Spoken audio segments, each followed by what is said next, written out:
Perkenalkan, nama saya Arta Fabianto dengan NP Mahir 291. Kali ini saya akan menjelaskan tentang derivative instrument not designed as a hedge.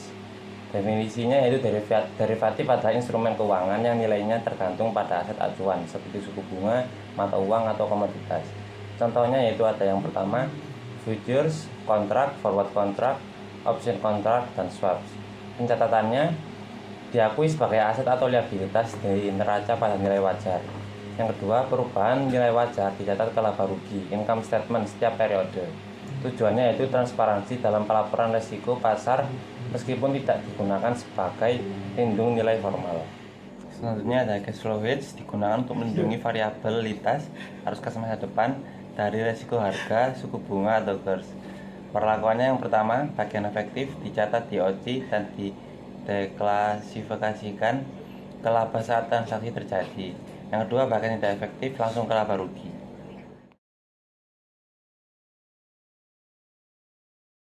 Perkenalkan, nama saya Rika Sania Ramadona dengan NPM Mahir 006. Nah, di sini saya yang pertama itu menjelaskan lindung nilai arus kas, cash flow hedges, dan lindung nilai wajar atau fair value hedges. Yang pertama yaitu ada lindung nilai arus kas, di mana lindung nilai arus kas itu digunakan untuk melindungi resiko perubahan harga pada transaksi yang diperkirakan atau diantisipasi di masa depan, seperti penjualan inventaris yang belum terjadi. Nah, prinsip utamanya adalah menunda pengakuan keuntungan atau kerugian derivatif yang belum direalisasi dengan mencatatnya dalam penghasilan komprehensif lain atau other comprehensive income atau OCI di ekuitas. Nah, kerugian atau keuntungan ini itu baru dipindahkan ke laba atau rugi ketika transaksi yang dilindungi, misalnya penjualan tembaga yang benar-benar terjadi, sehingga laba bersih yang diharapkan itu akan tetap stabil. Yang selanjutnya yaitu lindung nilai wajar atau fair value hedge. Lindung nilai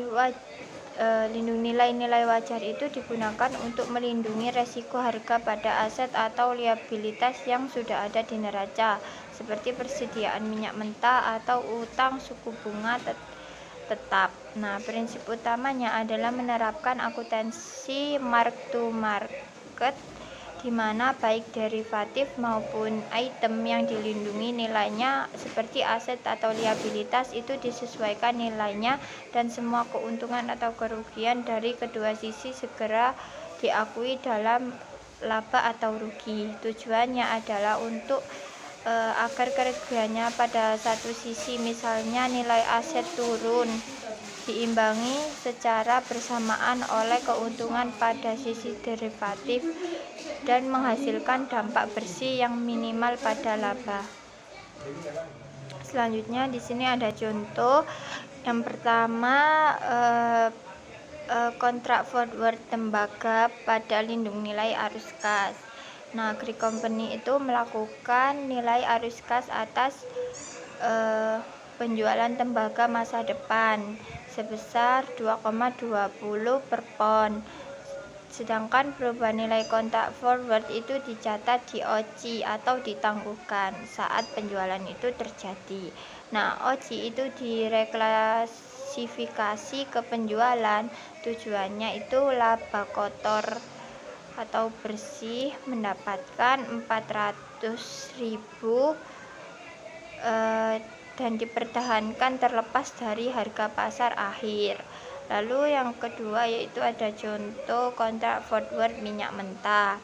Di sini WAF Company itu melakukan lindung nilai wajar atas persediaan minyak mentah yang ada. Nah, saat harga pasar minyak berubah, derivatif dan inventaris harus disesuaikan dengan nilainya. Keuntungan atau kerugian dari derivatif dan inventaris keduanya itu dicatat langsung di laba atau rugi secara bersamaan. Nah, tujuannya adalah untuk mengimbangi pergerakan nilai untuk menghasilkan dampak bersih yang minimal pada pendapatan perusahaan. Selanjutnya akan dijelaskan oleh rekan saya. Perkenalkan, nama saya Rika Sania Ramadona dengan NPM Mahir 006. Nah, di sini saya yang pertama itu menjelaskan lindung nilai arus kas, cash flow head cash, dan lindung nilai wajar atau fair value head cash. Yang pertama yaitu ada lindung nilai arus kas, di mana lindung nilai arus kas itu digunakan untuk melindungi resiko perubahan harga pada transaksi yang diperkirakan atau diantisipasi di masa depan, seperti penjualan inventaris yang belum terjadi.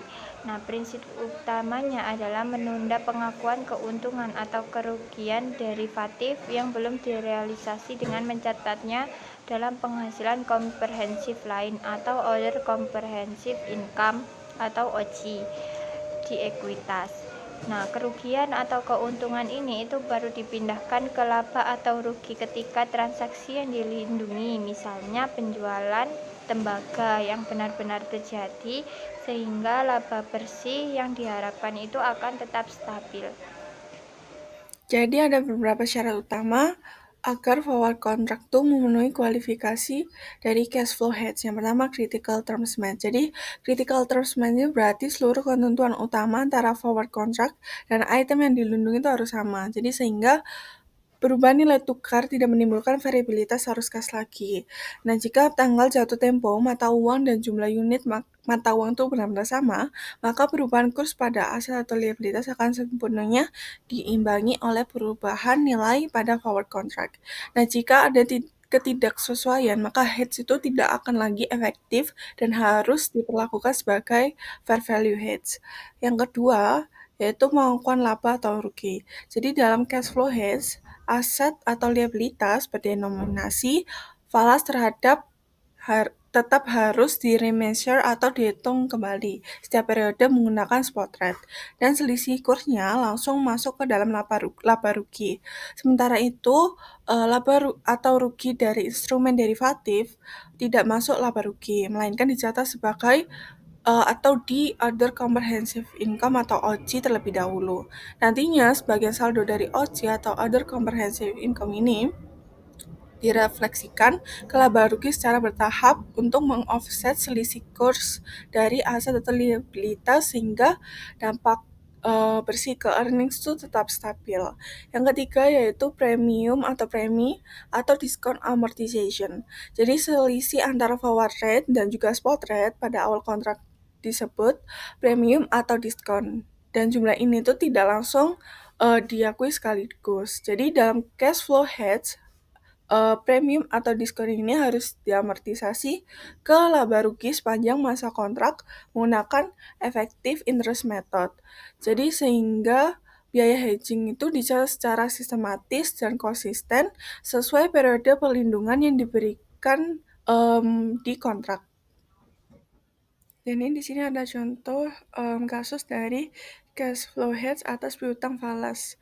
Jadi di sini corporation-nya yaitu namanya Win. Jadi Win Corporation ini perusahaan AS Amerika Serikat menjual peralatan rumah sakit kepada Howard dari perusahaan Britania pada tanggal penjualan 2 November 2016 dengan nilai penjualan itu sebesar 100.000 pound sterling, jadi piutang dalam pound sterling. Lalu pembayaran diterima pada tanggal 31 Januari 2017. Jadi dari tanggal penjualan ke pembayaran diterima itu sekitar 90 hari.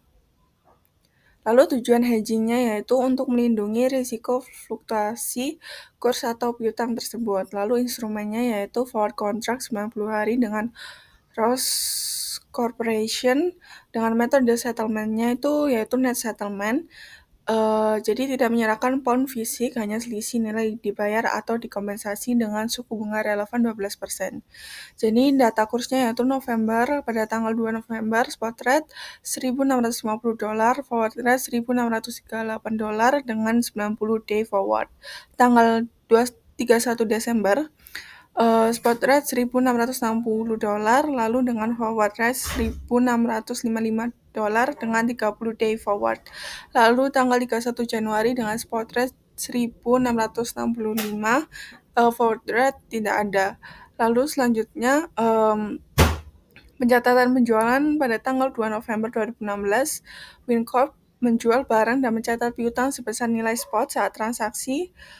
Jadi di sini perhitungannya 100.000 pound sterling tadi dikali spot rate pada tanggal 2 November. Jadi dikali $1.650 dan ditemukan yaitu 165.000. Dengan jurnalnya yaitu account receivable sebesar $165.000 di debit, lalu sales revenue-nya di kredit sebesar $165.000. Nah, piutang ini dicatat pada nilai spot atau kurs saat transaksi dan belum ada keuntungan atau kerugian selisih kurs pada saat transaksi. Jadi selanjutnya, mengapa tidak ada jurnal untuk forward contract pada 2 November? Karena forward contract ini net settlement bukan kontrak fisik.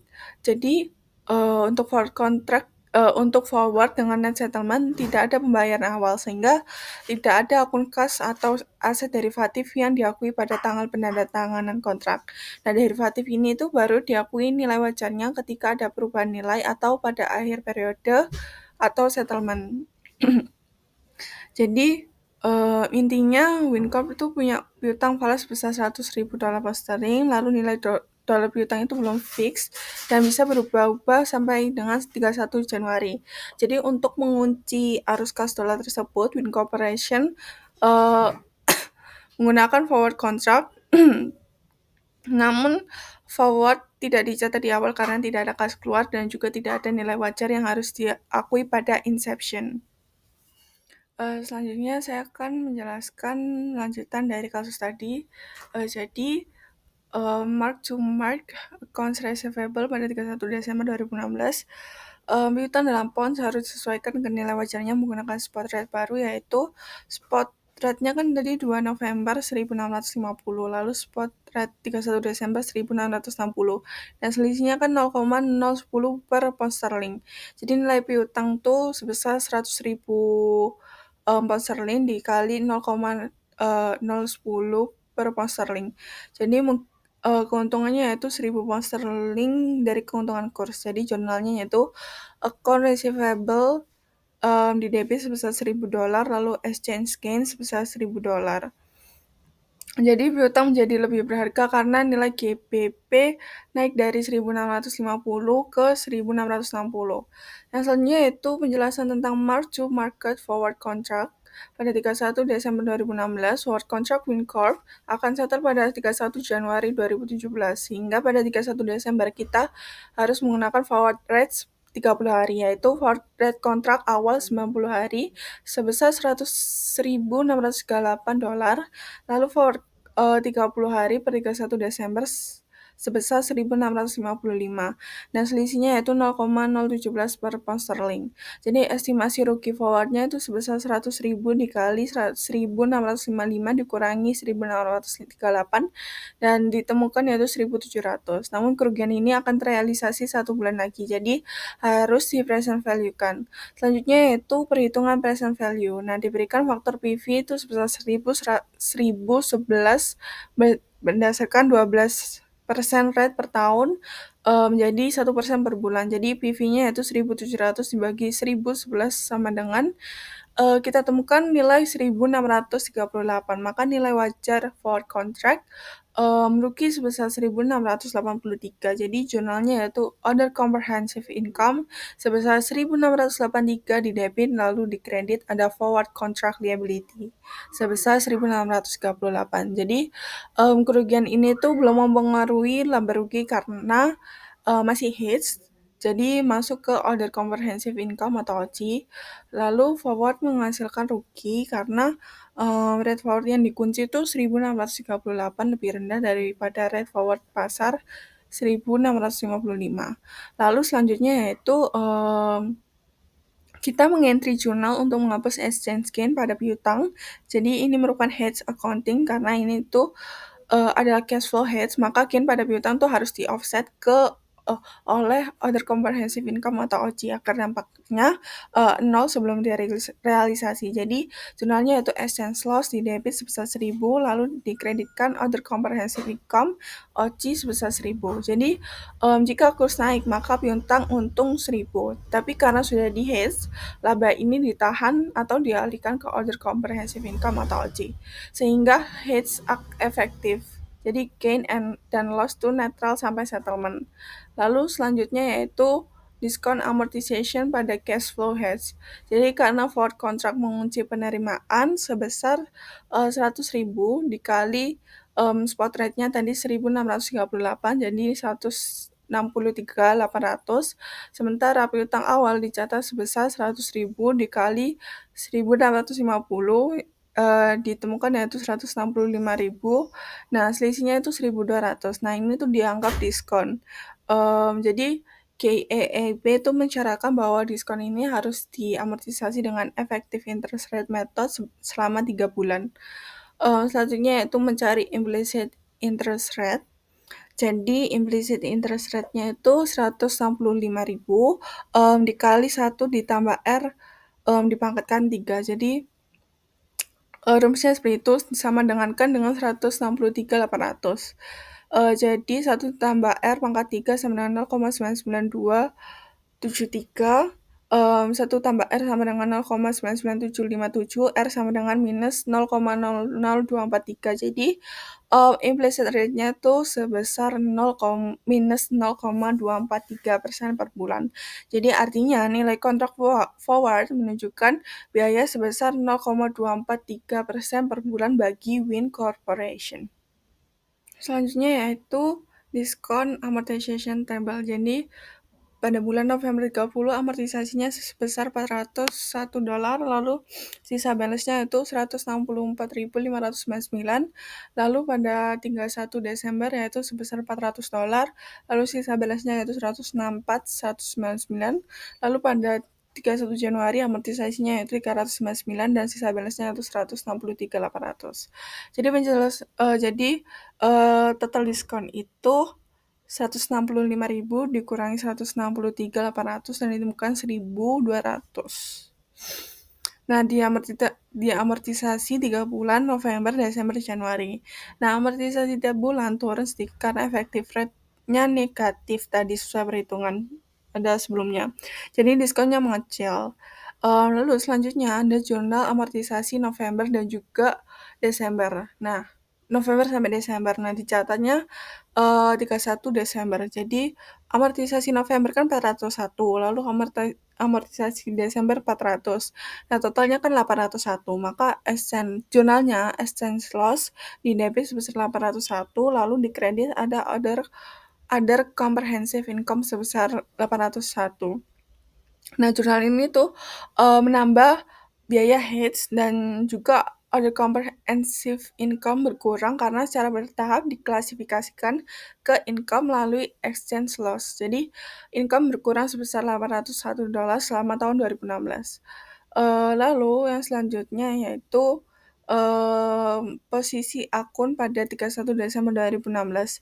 Jadi, account receivable yang awalnya 165.000 itu naik atau gain sekitar 1.000. Jadi menjadi 166.000.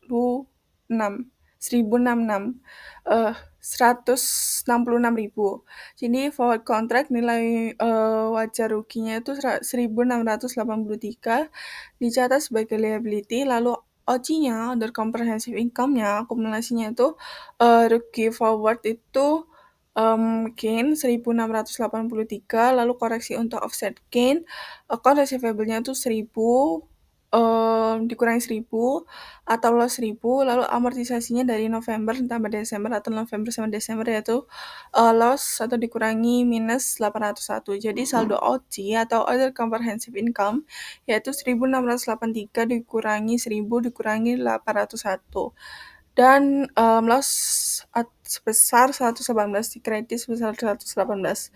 Jadi OCI di kredit ini tuh jadinya itu net unrealized gain atau loss pending recycling. Lalu yang selanjutnya itu journal entries untuk 31 Januari 2017. Jadi saat jatuh tempo, spot rate-nya kan 1665.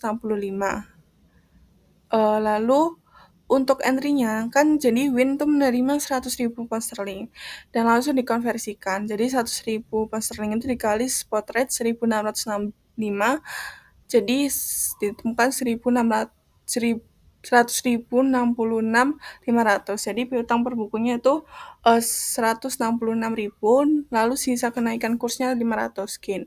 Jadi jurnalnya yaitu di debit ada sebesar 166.500, lalu account receivable sebesar 166.000, lalu exchange gain sebesar 500. Lalu selanjutnya yaitu forward contract fair value adjustment pada Desember 31 hingga Januari 31. Jadi total rugi forward saat settle yaitu spot rate 1665 dan dikurangi forward lock yaitu 1638 dan ditemukan 0,027. Nah, 0,027 ini dikali 100.000 pound sterling, jadi ruginya itu 2.700, lossnya 2.700. Nilai forward per 31 Desember 1683 di kredit, jadi rugi tambahannya bulan Januari yaitu 1017. Jadi untuk jurnal fair value adjustment Januari yaitu di debit other comprehensive income sebesar 1017, lalu ada forward contract di liability di kredit sebesar 1017. Lalu selanjutnya yaitu settlement forward contract. Jadi membayar rugi total jurnalnya di debit forward contract liability sebesar 2.700, cash sebesar 2.700 di kredit. Lalu selanjutnya itu jurnal offset gain entry untuk hedge accounting. Jadi account receivable menghasilkan gain $500, jadi harus di offsetkan lewat other comprehensive income atau OC karena ini tuh cash flow hedge. Jadi jurnalnya yaitu di exchange loss debit 500, lalu di kredit other comprehensive income 500. Lalu selanjutnya itu amortisasi diskon bulan Januari. Jadi dari tabel amortisasi Januari itu ada sebesar $399. Lalu kita jurnalkan di debit exchange loss sebesar 399, lalu di kredit ada comprehensive income sebesar 399. Selanjutnya itu rekapan forward contract liability. Jadi tujuannya melakukan ini untuk menunjukkan bagaimana nilai wajar forward contract berubah dari awal hingga settlement. Jadi pada 2 November 2016 kontrak itu dibuat karena forward contract ini bersifatnya settlement, jadi tidak ada pembayaran di awal. Jadi tidak perlu di jurnal, tidak ada jurnal. Lalu 31 Desember 2016 ada penyesuaian fair value ke fair value atau adjust to fair value. Jadi forward contract kan rugi sebesar 1.683. Nah, itu dicatat sebagai liability. Nah, saldo per 31 Desember yaitu 1.683 di kredit. Lalu pada 31 Januari 2017 menyesuaikan fair value. Jadi tambahan rugi dari 31 Desember ke 31 Januari sebesar 117 itu kredit. Lalu total rugi sebelum settlement yaitu 1.683 ditambah 1.017 dan ditemukan 2.700. Nah, settlement jadi settlementnya tuh Win membayar loss sebesar rugi total 2.700, nah liability dihapus, seimbang saldo menjadi 0. Nah, selanjutnya itu rekap other comprehensive income atau OC. Jadi OC ini berfungsi sebagai penampung sementara untuk mendapatkan efek hedge yang sempurna atau perfect hedge.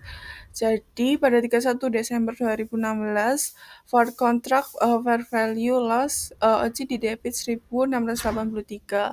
Lalu offset gain account receivable AR $1.000 di gain, lalu other comprehensive credit sebesar 1.000, lalu diskon amortization November ditambah Desember di OC other comprehensive income sebesar 801. Jadi saldo OC akhir tahun yaitu 1.683 dikurangi 1.000, lalu dikurangi 800 kurangi 118. Jadi 31 Januari 2017 ada additional forward contract loss. Jadi OC di debit 1017, offset account receivable gain 500, jadi OC kredit 500, diskon amortization Januari OC dikredit ke 199. Jadi saldo OC itu 118 kurangi 117 tambah 500 tambah 399. 399. Jadi pada tanggal settlement tuh saldo OC itu 0 karena semua efek hedge itu telah dialihkan ke laba rugi sesuai kebutuhan. Lalu jadi pengaruh ke laba rugi karena tujuan hedge ini kan menghilangkan volatilitas kurs dari laba rugi. Maka pada 31 Desember 2016, gain AR atau currency variable yaitu sebesar 1.000, lalu offset other comprehensive income tuh loss sebesar 1.000, diskon amortization yaitu loss sebesar 801. Jadi net exchange loss-nya sebesar 801. Lalu pada 31 Januari 2017, gain account receivable sebesar 500, ada gain, lalu offset account other comprehensive income sebesar 500, lalu diskon amortization yaitu sebesar 359. Jadi ada net exchange loss sebesar 359. Jadi total kerugian yang masuk ke income yaitu 1.200 dikali 801 tambah 1.200 didapatkan dari 801 tambah 399. Jadi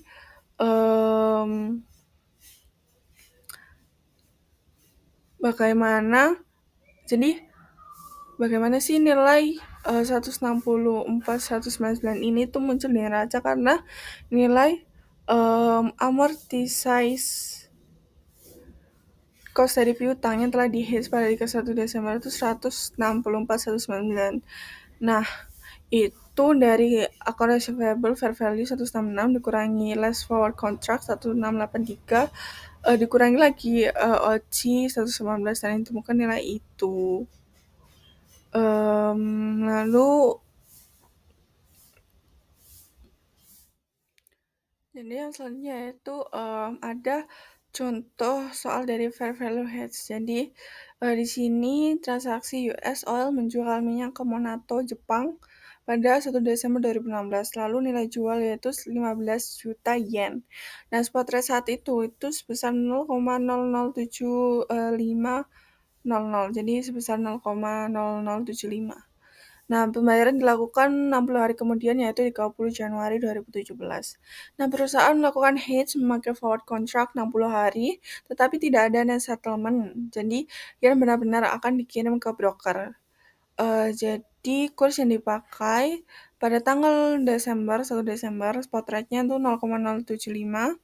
Jadi forward 60 harinya itu 0,0749, lalu 31 Desember spot rate-nya 0,007498, forward 60 harinya itu 0,007488, lalu 30 Januari spot rate-nya yaitu 0,007497, lalu forward 60 harinya yaitu 0,007486.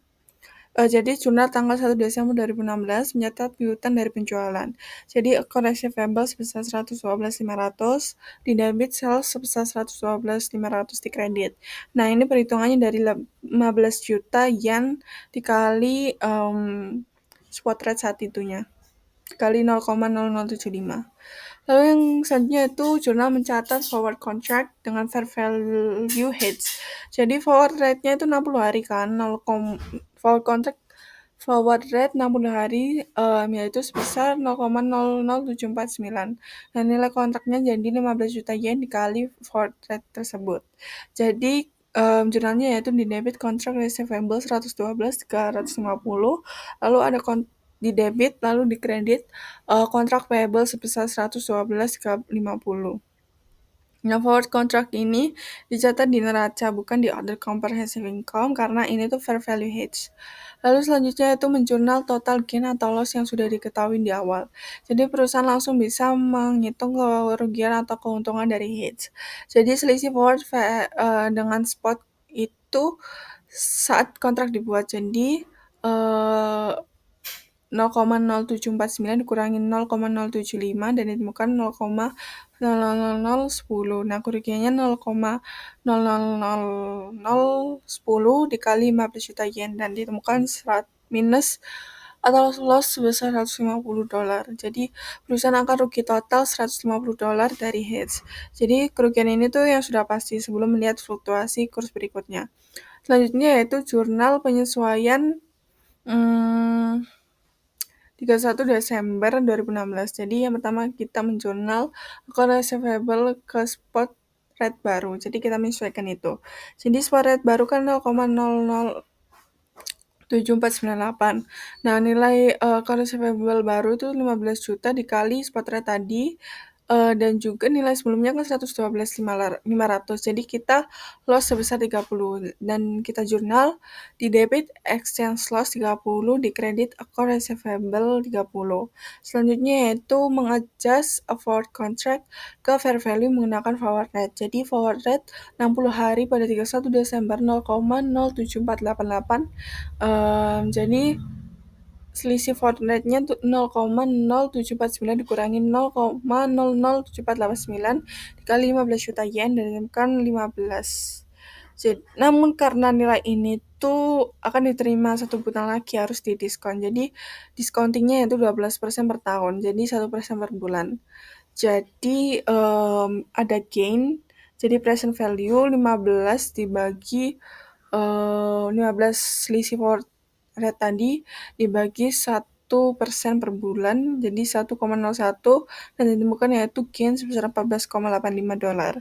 Dan jurnalnya yaitu di debit kontrak payable sebesar $14,5, di kredit exchange gain $14,85. Lalu dampaknya pada net change 2016 yaitu account receivable loss sebesar 30, forward gain-nya itu sebesar 14,85, net-nya itu loss sebesar 15,15. Lalu settlement pada 30 Januari 2017. Jadi spot rate settlement itu pada hari itu 0,07497. Lalu US Oil kan menerima, jadi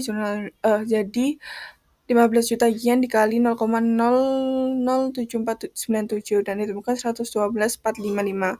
Nah, nilai AR setelah 31 Desember itu 104,70. Jadi ada loss sebesar 15. Nah, jurnalnya itu cash di debit 112,455, lalu exchange loss di debit 15, account receivable di kredit 112,470. Selanjutnya itu penyelesaian dari forward contract. Jadi contract payable ada loss sebesar 112,135,15, lalu ada exchange loss sebesar 119,85, lalu cash sebesar 112,455. Jadi artinya perusahaan itu menyerahkan yen ke broker untuk menyelesaikan forward contract. Nah, nilai kontraknya pada saat settlement yaitu sebesar 112,335,15, tapi yen harus membayar yen senilai 112,455 sehingga ada exchange loss sebesar 119,85. Hal ini tuh normal karena forward rate tuh makin mendekati spot rate saat mendekati maturity. Jadi selanjutnya itu penerimaan cash dari exchange broker. Jadi cash 112,50, contract receivable sebesar 112,50. Jadi artinya setelah forward contract selesai, perusahaan akan menerima cash sebesar 112,50 dari broker. Nah, ini adalah jumlah yang dikunci sejak hari pertama melalui forward contract. Jadi dari keseluruhan hedging didapatkan total nilai jual awal tuh 112.500 kan. Namun karena forward rate lebih rendah dari spot rate saat kontrak dibuat, maka perusahaan rugi dan kerugian hedge totalnya sebesar 150. Dan ini berasal dari spot rate 0,075 dan forward rate 0,07490 dan selisihnya itu 0,00001. Nah, itu dikali 15 juta yen dan didapatkan loss sebesar 150. Jadi perusahaan akhirnya menerima 112,50 bukan 112,500. Jadi ini tuh sesuai tujuan hedge karena menghilangkan resiko fluktuasi. Tapi ada biaya hedge sebesar $150. Selanjutnya itu hedge terhadap net liability position.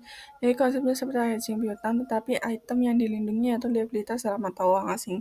Jadi forward rate untuk membeli mata uang asing biasanya lebih tinggi daripada spot rate. Contoh, spotnya kan 1,66, forwardnya sebesar 1,675, maka biaya hedge yaitu sebesar 1.675 dikurangi 1,66 dan ditemukan 0,00515 kali 10.000. Jadi ditemukan 150. Sehingga jurnal awal itu kontrak receivable 16.750, kontrak payable 16.750. Nah, dan selama periode perubahan nilai spot dan forward akan menghasilkan jurnal adjustment yang masuk ke laba rugi, sama seperti hedging piutang. Selanjutnya yaitu penjelasan tentang hedge of unidentifiable foreign currency per cash commitment. Jadi di sini American Stories akan membeli 1.000 cash per bond seharga $60.000 Kanada. Jadi transaksi baru akan terjadi pada 1 Maret 2017 dan belum ada aset atau utang yang diakui pada 2 Oktober 2016. Nah, karena takut kurs dari dolar Kanada ini berubah-ubah, maka perusahaan mengunci kurs dengan forward contract. Nah, dengan data kurs pada tanggal 2 Oktober yaitu spot rate di 0,70, lalu forward 180 hari di 0,725, lalu pada 1 Desember forward selama 90 hari sebesar 0,71, lalu di 1 Maret ada spot rate dan juga forward sebesar 0,68. Nah, jurnal untuk mengambil forward contract pada tanggal 2 Oktober 2016 dengan membeli 60.000 dolar Kanada pada kurs 0,725. Artinya saat ini perusahaan mengunci harga pada 60.000 dolar Kanada dikali 0,75. Nah, ditemukan 43.500 USD. Maka jurnalnya pada kredit yaitu kontrak receivable sebesar 43.500, lalu kontrak payable sebesar 43.500. Nah, receivable karena menerima hak 60.000 dolar Kanada dari broker. Nah, payable karena kewajiban bayar sebesar 43.500 pada saat jatuh tempo. Nah, jurnal pada tanggal 31 Desember 2016 yaitu penyesuaian nilai forward. Jadi kan forward rate turun dari 0,725 ke 0,71. Nah, selisihnya 0,725 dikurangi 0,71 itu kan 0,015. Nah, 0,015 ini kali 60.000 dolar Kanada itu ada loss sebesar 900. Jadi nilai forward contract turun jadi rugi. Jadi jurnal kerugian untuk forward contractnya di debit ada exchange loss sebesar 900, lalu ada contract receivable sebesar 900. Nah, tapi kerugian ini harus di-offset oleh nilai komitmen pembelian. Jadi saat forward rate turun, maka artinya di masa depan dolar Kanada jadi lebih murah. Jadi ketika membeli cash per bond sebesar 60.000 dolar Kanada, nanti akan lebih murah dalam USD. Jadi nilainya tuh jadi nilai firm komitmennya tuh juga naik. Untuk penjurnalannya di debit ada change in value on firm commitment, di 900, di kredit ada exchange gain sebesar 900. Jadi rugi pada forward contract di offset oleh gain commitment dan income statement menjadi netral. Nah, ini tuh yang membuat hedge itu jadi lebih efektif. Lalu selanjutnya itu settlement dan pembelian barang pada 1 Maret 2017. Nah, pada tanggal ini ada spot rate 0,68, terus barangnya diterima, lalu forward contract jatuh tempo, dan pembayaran supply pada tanggal ini dilakukan. Nah, yang pertama, kita akan bahas settlement forward contract dalam USD. Jadi, kita harus membayar broker dengan jurnal cash tuh sebesar 43.500, di debit, lalu di kredit kontrak payable sebesar 43.500. Lalu selanjutnya yaitu menerima 60.000 dolar Kanada dari broker. Jadi, tapi saat penerimaan nilai kontrak receivable sudah disesuaikan menjadi awalnya 43.500, di-adjust pada 31 Desember 900 dan ditemukan yaitu 42.600. Sementara nilai dolar Amerika yang diterima sekarang itu 60.000 dikali 0,68 dan ditemukan 40.800. Nah, selisihnya yaitu 42.600 kurangi 40.800 dan ada loss seluruh rugian sebesar 1.800. Jurnalnya yaitu di debit ada cash 40.800, lalu di debit juga ada exchange loss sebesar 1.800, baru dikreditkan kontrak receivable part 2 600. Lalu selanjutnya yaitu penyesuaian nilai komitmen terakhir. Jadi forward rate kan turun lagi dari 0,71 ke 0,68. Dan selisihnya itu kan 0,03. Nah, itu dikali 60.000 dan ditemukan ada gain sebesar 1.800. Jadi nilai firm commitment naik lagi sebesar 1.800.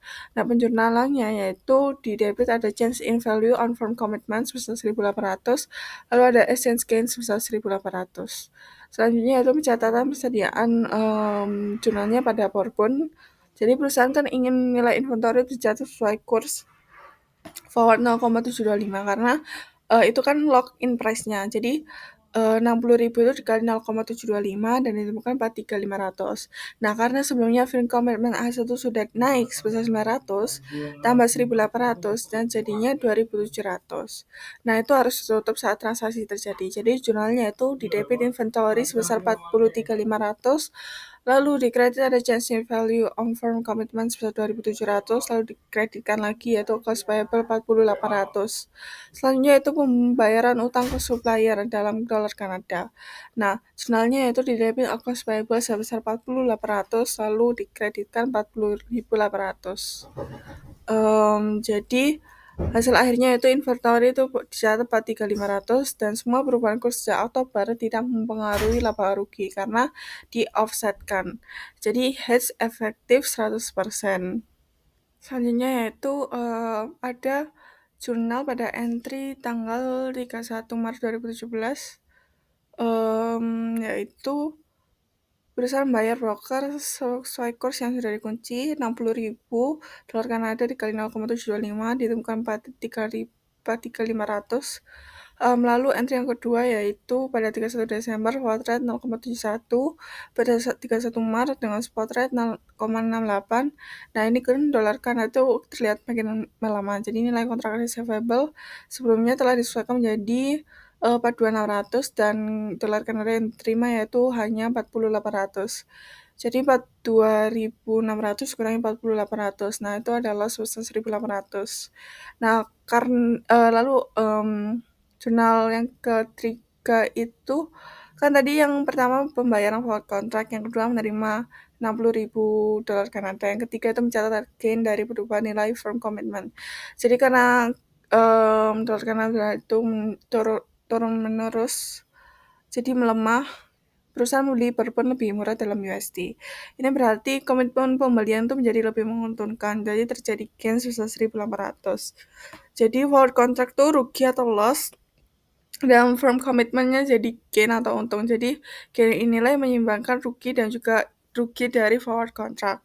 Nah, entry yang selanjutnya atau jurnal selanjutnya itu mencatat inventory berdasarkan forward rate. Jadi perusahaan harus mencatat pada nilai yang telah dikunci oleh forward contract, yaitu 60.000 dolar Kanada dikali 0,725 dan ditemukan 43.500. Tapi firm commitment aset sebesar 2.700 tuh 900 dari 31 Desember dan ditambah 1.800 dari Maret 31 Maret. Jadi kan inventory 43.500. Nah, itu dikurangi 2.700 dari firm commitment dan sisanya sebagai utangnya dalam dolar Kanada 40.800. Selanjutnya yaitu jurnal yang kelima, perusahaan memakai dolar Kanada yang diterima dari broker itu untuk membayar supplier. Jadi tidak ada laba atau rugi lagi pada tahap ini, hanya penyelesaian utang. Lalu selanjutnya ada cash flow hedge of anticipated foreign currency commitment di Win Corporation. Jadi ini merupakan kasus yang berbeda dari sebelumnya karena kasus PowerPoint itu ada firm commitment atau kontrak pembelian yang ditandatangani. Jadi hedge-nya itu fair value hedge. Lalu untuk kasus yang ini Win Corporation belum ada komitmen resmi, hanya rencana pembelian. Jadi hedge-nya cash flow hedge. Jadi apa bedanya? Karena belum ada kontrak pembelian, maka tidak ada aset atau utang yang disesuaikan nilainya.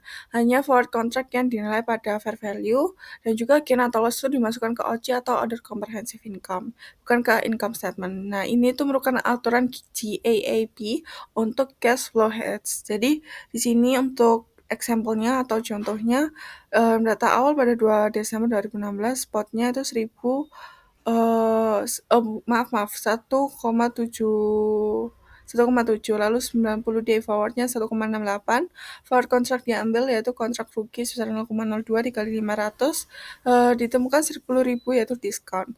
Nah, diskon ini tuh nantinya harus diamortisasi.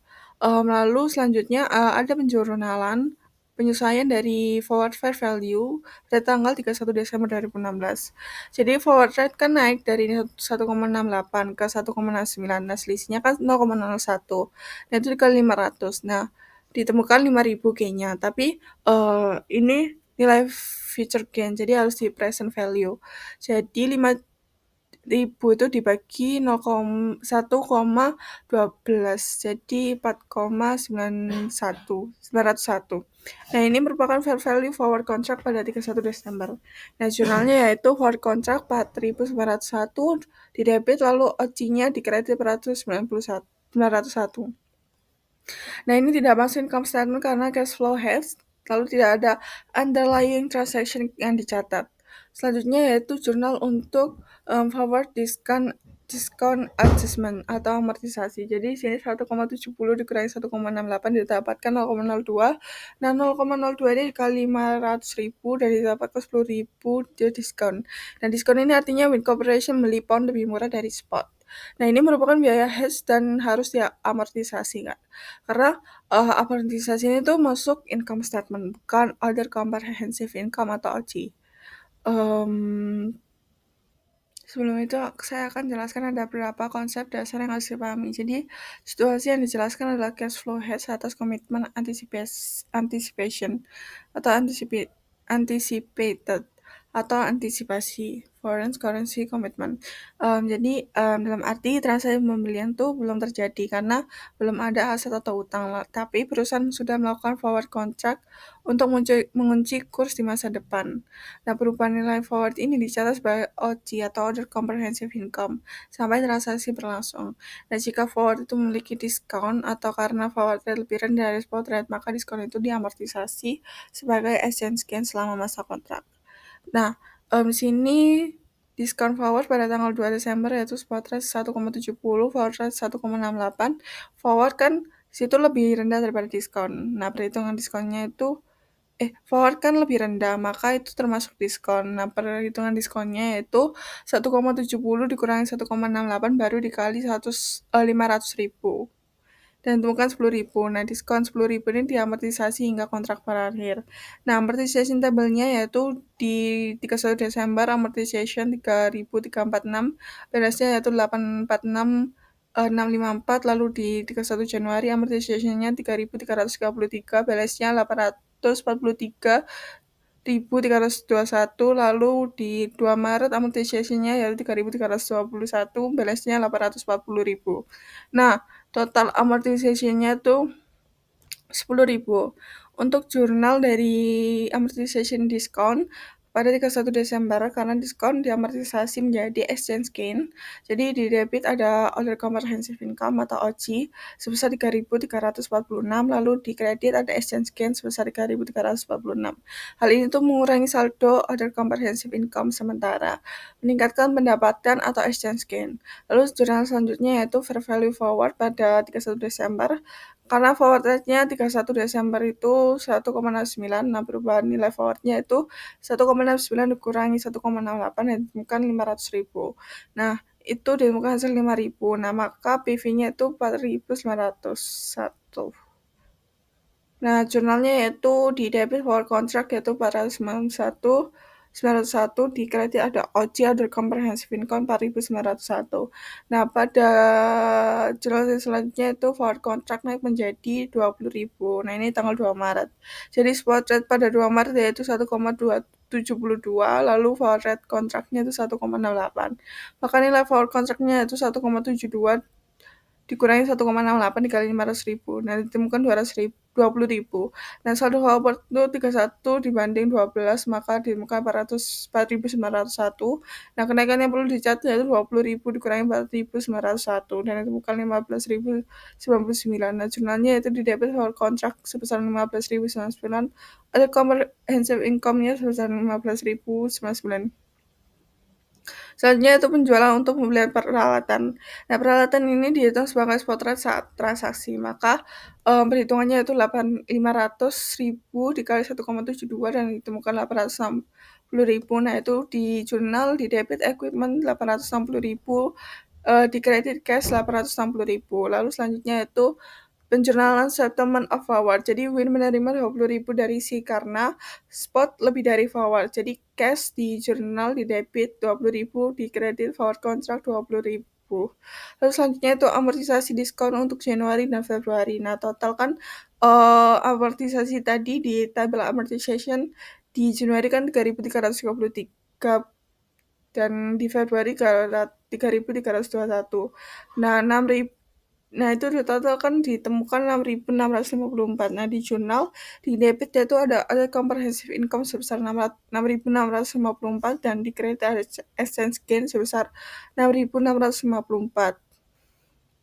Jadi, untuk ada comprehensive income di pertama yaitu ada fair value adjust di Desember 31, kredit 4.901 diamortisasikan di debit jadi berkurang 3.346.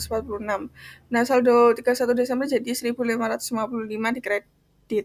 Lalu fair value adjust Mars 2 Mars di kredit 15.099 lalu diamortisasikan dari Januari ke Februari di debit jadi di minus 6.654. Jadi saldo 2 Maret yaitu 10.000 di kredit. Nah, ini akan dialokasikan ke depreciation expense sepanjang umur aset. Selanjutnya itu speculation. Jadi ini spekulasi valuta asing. Jadi speculation ini perusahaan tidak sedang melindungi atau tidak sedang hedging. Jadi transaksi apapun itu tidak di-hedging. Tujuannya untuk hanya mencari untung dari perubahan kurs. Oleh karena itu, semua perubahan nilai forward contract tuh langsung masuk income atau gain or loss. Jadi tidak ada OC, other comprehensive income, dan tidak ada matching dengan transaksi lain karena tidak ada hedged item. Contohnya itu di sini ada contoh speculation di 2 November 2016 masuk kontrak forward, jadi forward kontraknya beli 10.000 euro dengan forward itu 90 hari sebesar 0,54 dan jurnalnya di debit ada kontrak receivable sebesar 5.400, kontrak payable di kredit 5.400. Artinya receivable itu, kenapa kok receivable di debit kan? Karena 10.000 euro itu dikali 0,54, jadi nominal itu akan diterima lagi setelah 90 hari. Lalu kenapa payable? Karena jumlah USD harus dibayar ke broker karena hanya receivable yang dipengaruhi kurs, lalu payable tidak dipengaruhi kurs. Selanjutnya itu jurnal 31 Desember 2016 karena jurnal forward yang tinggal 30 hari, jadi 30 day forward rate sebesar 0,545. Lalu nilai baru receivable sebesar 10.000 dikali 0,545 sama dengan 5.450. Jadi ada kenaikan 5.450 dikurangi 5.400, temukan kenaikannya atau G-nya sebesar 50. Jadi kontrak receivable 50 di debit, exchange gain di kredit 50. Gain karena nilai kontrak tuh naik. Lalu jurnal yang selanjutnya itu kontrak berakhir pada 31 Januari 2017 dan spot rate-nya kan 0,553. Nah, perusahaan menerima euro dari broker sebesar 10.000 dikali 0,553 spot rate tadi ditemukan 5.530. Nah, receivable dicatat sebesar 5.450. Nah, selisih gain-nya 80, jadi jurnalnya di debit cash 5.530, didebitkan exchange gain 80, lalu kontrak receivable sebesar 5.450 di kredit. Lalu untuk jurnal ketika perusahaan membayar kewajibannya yaitu di debit kontrak payable sebesar 5.400 di kredit cash sebesar 5.400. Jadi receivable in foreign currency itu selalu disesuaikan dengan forward rate dan setiap perubahan nilai itu dicatat sebagai current exchange gain or loss dan karena tidak ada item yang di hedge maka tidak ada offset dan semua langsung ke income. Selanjutnya itu ringkasan tentang derivative accounting. Jadi untuk speculation ini tujuannya kan cari untung dari perubahan kurs. Untuk akuntansinya semua perubahan fair value langsung ke income. Nah, efek income-nya itu sama dengan gain or loss dari derivative. Lalu yang kedua ada hedge of a net asset atau net liability position. Jadi contohnya itu hedging piutang atau utang dalam mata uang asing. Untuk akuntansinya itu forward dan receivable atau payable. Nah, dua-duanya di revalue atau dinilai ulang. Jadi gain atau loss itu saling offset. Nah, income effect-nya itu hanya amortisasi premium atau diskon. Selanjutnya itu hedge of an identifiable firm commitment. Contohnya sudah tanda tangan kontrak untuk membeli 1.000 mesin tapi belum transaksi.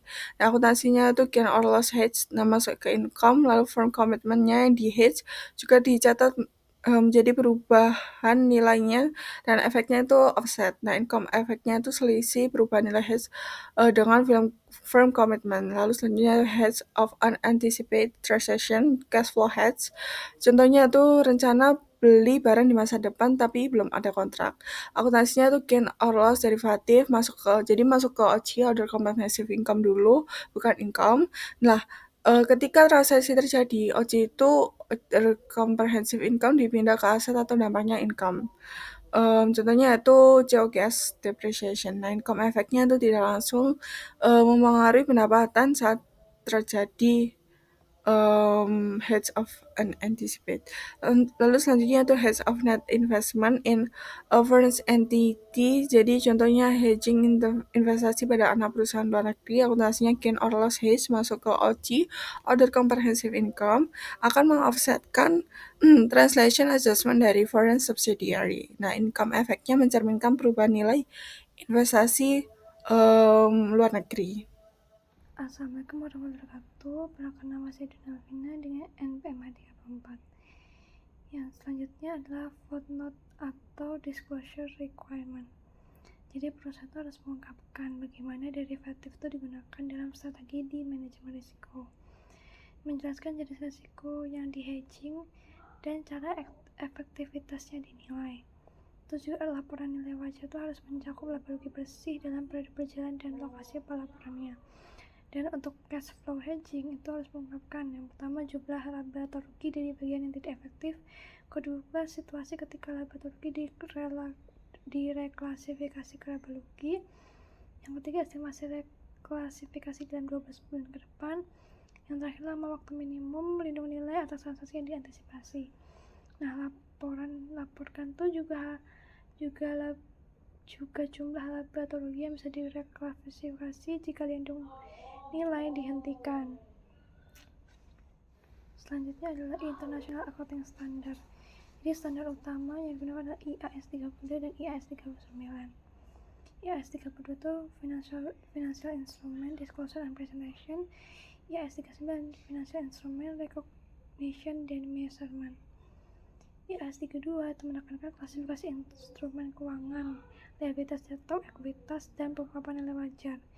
IAS 39 sejalan dengan USGAAP, yaitu menetapkan definisi dan penyajian derivatif serta akuntansi lindung nilai. Yang kedua, mensyaratkan penetapan formal dan tujuan lindung nilai dari sejak awal. Yang ketiga, mengharuskan penelitian efektivitas lindung nilai. Nah, perbedaan utama antara IAS dan USGAAP ini, kalau misalnya USGAAP ini komitmen pembelian atau penjualan dicatat sebagai fair value hedges. Kalau IFRS itu bisa diklasifikasikan sebagai fair value hedges atau cash flow hedges.